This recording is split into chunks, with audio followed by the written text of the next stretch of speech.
Le désir chez Lacan est le fruit d'une conception hegelo-heideggerienne qui reconsidère l'objet comme point structurel et non matière. Il appert que le désir, chez Lacan, se voit remanié conceptuellement, s'inspirant des philosophies de Hegel et Heidegger. Il ne s'agit plus d'un simple désir d'objet, mais plutôt d'un désir du désir lui-même. Cette approche, typiquement lacanienne, selon moi, vise à dématérialiser l'objet du désir et à le placer dans le champ de la structure. Le désir, dans la perspective lacanienne, n'est pas une simple pulsion biologique orientée vers un objet naturel, car l'objet du désir est fantasmatique, ce qui rend le désir lui-même extravagant et insaisissable. Lacan s'éloigne ainsi de la conception freudienne du désir comme instinct biologique et le replace dans un cadre symbolique et structural.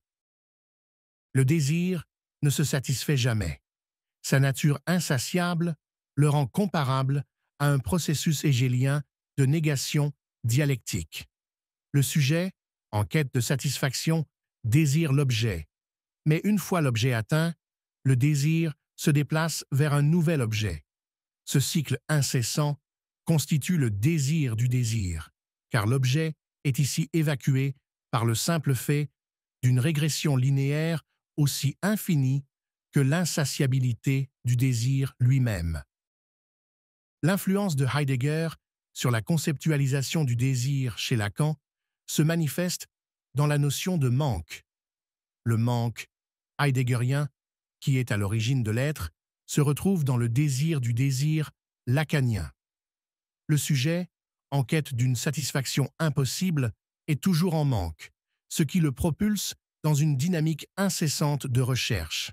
En privilégiant le désir du désir par rapport à l'objet du désir, Lacan opère une volatilisation de la matière au profit de la structure. L'objet n'est plus central, mais devient un élément secondaire dans le jeu du désir. Ce qui importe, c'est la structure symbolique qui sous-tend le désir et qui le rend possible.